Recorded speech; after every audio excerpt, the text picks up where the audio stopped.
Pois é, Reinaldo, depois do anúncio do cessar-fogo de ontem, o Irã anunciou que uma refinaria de petróleo na ilha de Lavan, lá no sul do país, foi alvo de um ataque na manhã desta quarta-feira, poucas horas depois do anúncio de que eles iam dar esse tempo.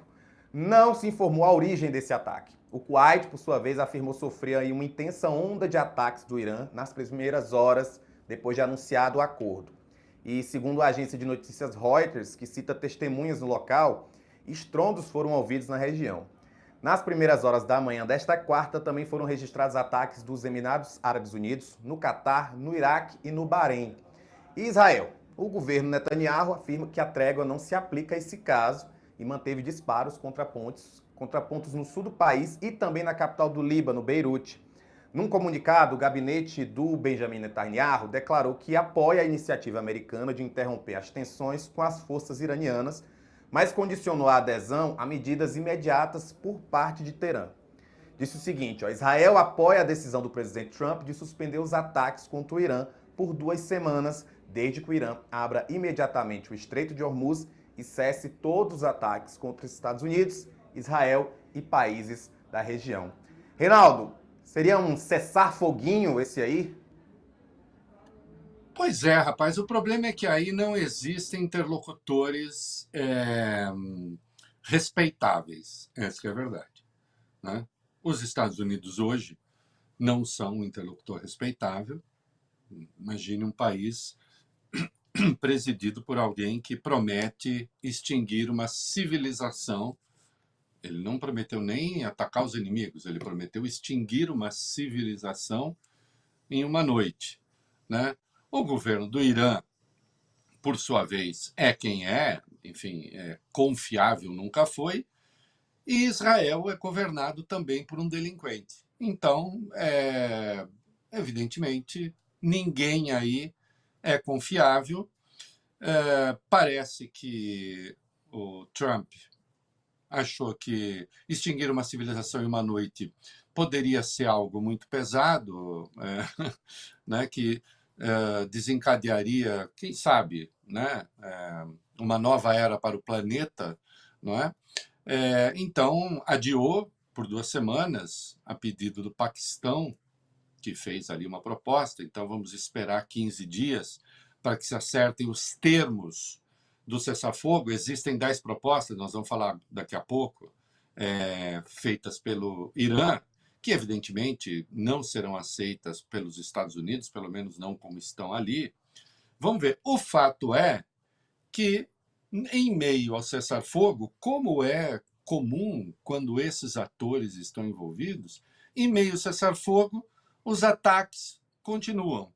Então, o cessar-fogo foi só uma forma, uma saída honrosa para o Trump não ter de cumprir a promessa dele sem parecer um arregão, e com isso não estou dizendo que a gente deva tratar o americano com ironia.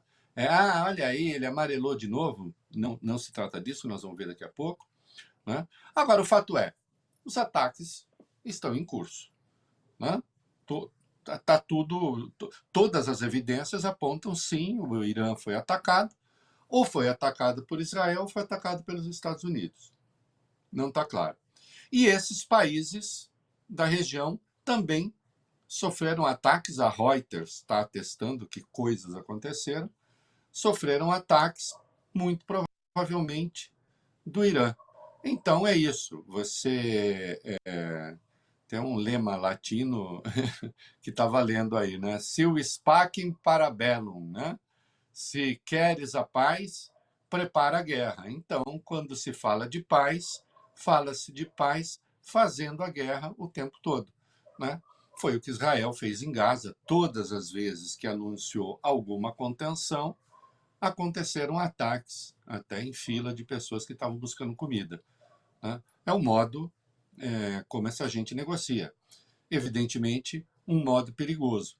É por isso que uma potência como os Estados Unidos deveriam sempre ter um poder dissuasório e nunca de ataque. No entanto, eles entram atacando, né? Os Estados Unidos tomaram a decisão de atacar o Irã quando, evidentemente, o papel dos Estados Unidos ali era falar: calma aí, né, não é prudente fazer esse ataque. Ao contrário, tomou a iniciativa do ataque e aí faz ameaças como o que a gente viu, né? Então é isso, o cessar-fogo anunciado ontem, hoje, na prática, não está valendo. São escaramuças aqui e ali, não são ataques de grande monta, né? E o Estreito de Hormuz, que é o que interessa, o ponto fulcral aí, desse cessar-fogo, então é preciso ver agora se, na verdade, o Irã está garantindo a passagem dos petroleiros ou não está garantindo a passagem dos petroleiros, porque isso foi parte do cessar-fogo. O Irã disse sim, passará sob o controle das nossas forças, né? Esse é o ponto central aí para a economia mundial, né? Agora, de qualquer modo, é isso, né? Esses atores fazem essas coisas, fazem cessar-fogo e atacam ao mesmo tempo. Como você disse, Reinaldo, o Donald Trump anunciou a suspensão dos ataques por um período de 2 semanas. Esse anúncio foi feito também, como você disse, depois de medidas, conversas mediadas por autoridades do Paquistão. Esse acordo também foi confirmado pelo Irã e teve como um dos pontos principais a reabertura imediata do Estreito de Hormuz, que é aquela rota estratégica do petróleo, onde passa 20% do petróleo mundial. Os iranianos concordaram em permitir a passagem de embarcações por 2 semanas, com um trânsito coordenado pelas forças militares de Teherã. Por outro lado, o Irã disse ter apresentado um plano de 10 pontos para pôr um fim a essa guerra com os Estados Unidos. Quais são eles? Primeiro, garantia de que não haverá novos ataques contra o Irã, manutenção do controle iraniano sobre o Estreito de Hormuz, reconhecimento... Vamos dar uma paradinha vamos dar uma paradinha Por a cada favor. ponto, porque aí a gente vê se Vamos lá. o que vai rolar e o que não vai rolar. O primeiro, então, a gente já começa dizendo que não tá, aparentemente não está rolando. Garantia de não haver novos ataques contra o Irã. Pois é, teve um ataque. Agora a gente precisa saber quem foi que atacou, né? Mas vamos lá, do jeito que são os senhores da guerra, pode ser assim, não, é um ataquezinho, não é um ataque em massa. Então, tá, a gente faz de conta que olha para o outro lado e fala, vamos nessa, vamos continuar, né? Vamos ver. Manutenção do controle iraniano sobre o Estreito de Hormuz. Esse até agora, aparentemente, está sendo reconhecido, mas aí... É isso. Aí não tem jeito. Veja, ou você derruba o governo do Irã e toma o Irã e põe lá um outro regime, e mesmo esse outro regime vai controlar o Estreito de Hormuz. Esse é o grande ativo estratégico que o Irã tem. Não existe a possibilidade de falar assim, não, o Estreito de Hormuz agora passa a ser de controle internacional. Mesmo que os Estados Unidos colocassem um governo títere ali, esse governo títere teria o controle de Hormuz, claro, aí compartilhado com os Estados Unidos, etc. Mas isso, digamos assim, você põe lá para dizer, ganhei, hein? Mas eles já têm esse controle, né? Tanto é que toda a crise só existe por causa disso, né? De fornecimento de petróleo. Esse terceiro complicado, que é o reconhecimento do direito ao enriquecimento de urânio, que foi uma das justificativas usadas por Trump, para esse ataque. A questão aí o Irã enriquece urânio hoje a perto de 60%, para fazer a bomba precisa de 90%, de 60 até 90, a diferença é grande, são anos aí, precisa ver exatamente o que é que os Estados Unidos... O Irã não tem permitido que a Agência Internacional de Energia Atômica faça a inspeção desse programa. Então, em havendo enriquecimento de urânio para fins pacíficos, né, e para fornecimento de energia, por exemplo, não precisa nem ser a 60%, o enriquecimento pode ser bem mais baixo, né? Certamente, enriquecimento de urânio a ponto de permitir fazer a bomba daqui a, sei lá, 5 anos, 10 anos, isso duvido que haverá, né? Então, e uma das promessas que o Trump faz nós vamos entrar lá, vamos tomar todo o urânio, vamos pegar tudo. Então, esse é um ponto muito difícil. Se o Estreito de Hormuz está aí para falar, ganhamos, porque já é nosso mesmo, esse está aí para ser recusado, né? Mas tudo bem, você coloca lá, pede tudo e depois vê o que consegue, né? E por isso que eles pedem também suspensão de todas as sanções, incluindo as primárias e as secundárias. Isso, desde sempre, todas as sanções aplicadas ao Irã, desde a Revolução Islâmica de 79, você tem sanções, eles querem o fim de todas. Evidentemente, teriam de entregar muito para que isso acontecesse, e se acontecer, vem escalonada, né? E aí aqui eu avanço um pouquinho e depois a gente volta. Encerramento das resoluções do Conselho de Segurança, da Agência Internacional de Energia, pagamento de compensações, retirada das forças de combate dos Estados Unidos da região, né? Fim das ações militares em outras frentes, incluindo contra grupos aliados do Irã. Bom, aí pode esquecer, porque o Irã está reivindicando que o Irã hoje é uma potência regional, de fato, né? Militar importante, pelo menos por enquanto, né? Mas entregar ao Irã esse controle também não vai acontecer, né? E podemos ir para as duas últimas aí. Liberação dos ativos iranianos bloqueados no exterior e a aprovação de todos os pontos de uma resolução vinculante do Conselho de Segurança da ONU. Os 2 pontos finais aí exigidos pelo Irã. Vamos botar tudo isso numa resolução do Conselho para que seja de execução obrigatória.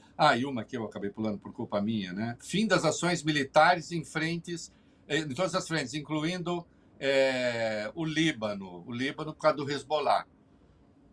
Também não passa, porque aí é com Israel, né? Então tem aí uma sequência de coisas que não vão acontecer. Evidentemente, não se deve ver cada resolução sim ou não. Cada uma delas pode ter um ponto intermediário, se é que vai acontecer, né? O Trump já disse, olha, todos os nossos objetivos foram conquistados. O Irã já não é mais de nada, né? E também falou que quase todos os pontos de divergência já foram acordados. Como é que você conjuga essa frase? Porque, veja só, da ameaça de extinguir a civilização, que terminava ontem às 21h aqui em Brasília, a essa de que quase todos os pontos já estão acordados. Bom, Rafael, vale o quê? Né? De uma coisa a outra, você tem uma diferença gigantesca, que é outro aspecto, né, muito grave de ter um líder como Trump. Você nunca sabe com que está lidando, com quem está lidando, e que informação merece um mínimo de credibilidade, né? Agora, eu escrevi um texto essa madrugada no Metrópolis sobre essa questão. A gente não pode tratar o Trump só como um palhaço que fala coisas, que faz ameaças e que depois não as cumpre. Veja, a degradação da segurança internacional e da ordem internacional está em curso. É preciso que a gente tenha isso claro. A gente não pode partir do princípio, olha, tá vendo? E no fim não acontece nada. Como não acontece nada? Milhares morrem em razão dessas ações estrambelhadas, né? Porque aí a gente precisa falar de Gaza, da operação conjunta com Israel, conjunta porque os Estados Unidos dando suporte para o morticínio, para a política de limpeza étnica, né? Então, essa ideia de que nada acontece, as coisas acontecem. As coisas acontecem, as coisas estão em curso, e a ordem internacional foi para o vinagre. Quando eu digo ordem internacional, a ordem, ainda que a ordem do caos contido, porque sempre foi isso. O que é? A Guerra Fria foi isso. Então, a gente sai da Segunda Guerra, e a gente sai da Segunda Guerra com os blocos formados, etc., e os países fazem guerras terceirizadas, as duas potências, então, União Soviética e Estados Unidos. Não é? Mas você tinha o caos contido. No episódio dos mísseis de Cuba, quase tudo vai para o vinagre, mas foi possível conversar. Né? O que a gente tinha até havia pouco era um mundo. É preciso entender a questão de fundo aí, né? Um mundo multipolar que não havia antes. Nós temos a Segunda Guerra com duas potências. E a Europa subordinada aos Estados Unidos e hoje perdida. Né? Hoje, o que a gente tem... Bom, a Rússia sobrevive como potência nuclear. Aliás, é a maior do planeta. Maior que os Estados Unidos? Maior. Mas também não precisa ter... Ô, Rafael, ninguém precisa destruir o mundo 30 vezes. Basta um, né? Só tem um. Não é isso? Mas sai com potência nuclear, os Estados Unidos, por óbvio. Você tem a China como um novo ator. Você tem esse mundo multipolar. Havia uma certa ordem. Esse mundo multipolar ganhou essa configuração porque os Estados Unidos fizeram uma opção econômica planetária. A globalização econômica, uma escolha dos Estados Unidos. Uma globalização econômica que tem como a grande vencedora a China, né? Que daqui a pouco será a primeira economia do mundo. Os Estados Unidos, na verdade, o Trump tem uma leitura desse processo, a leitura dos democratas, ou, digamos assim, dos setores progressistas dos Estados Unidos, é que é preciso levar isso no diálogo e estabelecer acordos. A leitura do Trump é outra, e da extrema-direita. Né? É uma leitura assim, não, nós precisamos conter a China e, se possível, destruí-la. E, portanto, os Estados Unidos têm de mostrar, reganhar os dentes para dizer quem manda. Né? O Partido Republicano sai da sua postura de não quero guerra com os outros para quero guerra com o mundo se precisar. O próprio Trump refala e muda a postura que ele mesmo tinha em relação a isso. Né? E a ordem internacional foi para o vinagre, querido. Acabou. Né? Você quer alguém mais legitimado hoje do que o Putin nessa nova ordem? Por que o Putin sairia da Ucrânia? Aliás, se o Putin resolver pegar algum outro pedaço, quem é que vai poder reclamar? É que pode não ser do interesse. Afinal de contas. Aliás, o D-Day Vance foi para a Hungria apoiar o Viktor Orbán, o maior aliado de Putin. Né? Numa Europa destroçada do ponto de vista político, porque não tem voz, a gente vive a era do vale tudo. Essa coisa palhaçada do Trump, a gente tende a fazer pouco caso, ela é muito perigosa. Ela é muito perigosa. A qualquer hora pode acontecer algo muito ruim. Né? Porque, de resto, se estabelece uma outra máxima. Né? Se nós saímos do fim da Guerra Fria ali, da dissolução da União Soviética, nós saímos com a máxima de que, bom, os países devem evitar programas nucleares, armas nucleares, etc. O que o Trump diz é o seguinte: país que não tem bomba, leva bomba. É isso. Veja que ninguém se incomoda com o Kim Jong-un, não é mesmo? E ninguém se incomoda com o Kim Jong-un. Se incomoda. Ninguém vai molestar o Kim Jong-un. Que, assim, se há uma ditadura no sentido mais absoluto e pleno da palavra, é a Coreia do Norte. Mas ninguém se incomoda com o Kim Jong-un, porque ele pode mandar Seul para os ares ou transformar Seul em fumaça em minutos. Não é? Então, o que se está dizendo para o Irã é o seguinte: ninguém mandou não fazer a bomba antes. Quem não tem bomba não tem voz. E isso também é péssimo. Né?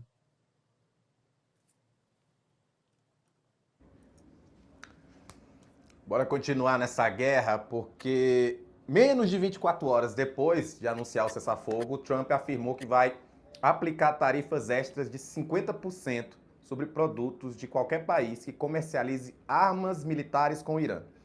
O presidente dos Estados Unidos fez um comunicado nas redes sociais. Escreveu o seguinte: o país que fornecer as armas militares ao Irã será imediatamente taxado em 50% sobre todos os produtos vendidos aos Estados Unidos da América, com efeito imediato.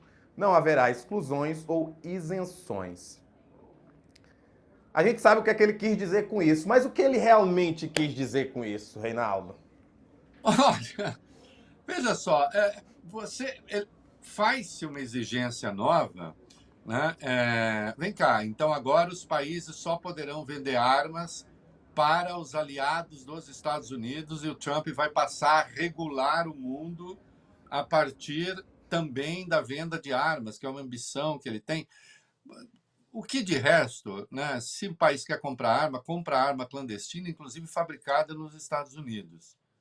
É sempre colocando um elemento novo na negociação. Pouco antes da gente conversar, eu peguei, porque eu faço maldades comigo mesmo, né? Também algumas, né? Poucas, mas faço, né? Tem aqui o livro A Arte da Negociação, do Fofo, né? Que são 11 regras para negociação. E aqui, anotei uma aqui, né? Ele diz assim: nunca dependa apenas de um acordo. Então, sempre peça muita coisa, tente vários acordos, porque algum você emplaca. É uma platitude, mas é uma platitude assim que é vista como: olha que genial que ele é, né? Perceba na outra parte o que a pessoa precisa e use a seu favor. Olha só. E aí diz: faça pedidos impossíveis e tente. Vai, peça o máximo, vá acrescentando coisas o tempo todo. A ética e a ótica de um bucaneiro, né? De um pirata que, que fica tomando o navio dos outros, né? Não é a ética e a ótica de um estadista, que tem de pensar, enfim, afinal de contas, veja a responsabilidade que tem o presidente dos Estados Unidos na manutenção, né? A maior máquina militar jamais concebida no planeta, né? Com a capacidade de destruição que tem. Veja a responsabilidade que um governante desse teria na manutenção da ordem. Mas ele usa tudo isso para provocar desordem. Né? E é o que ele está provocando. Né? Saiu um estudo da Agência Internacional de Energia, tal. Os efeitos desse troço aí na economia serão duradouros. Né? A crise é profunda, é a mais grave crise de energia da história, cara. Provocada. É pior do que, nesse estudo está claro, é pior do que a de 73, de 79, é pior do que todas elas juntas. Né? E aí se poderia dizer: mas os Estados Unidos estão ganhando muito com isso. Também não estão. Também não estão. Né? E aí eu volto à minha provocação, né? Que pena, né? E a gente vai falar de Supremo daqui a pouco. Que pena que não tem Supremo nos Estados Unidos, né? O nosso Supremo, tem o Supremo deles. O Supremo deles que não faz controle de constitucionalidade, permite que um golpista seja candidato, o golpista é candidato, vence e usa o poder para se vingar dos adversários e para provocar desordem mundial. Né? No caso das tarifas, como não tem controle de constitucionalidade e controle abstrato lá, demorou 10 meses para a Suprema Corte dizer: olha, é inconstitucional. No Brasil, teria bastado meia hora, né? Você sabia que há coisas aqui que até são boas, perto do que está lá, né? Há um quê de ironia nisso, claro, porque hoje tem esse negócio, acabar com o Supremo, né? Que falta fez o Supremo lá, né? A verdade é essa.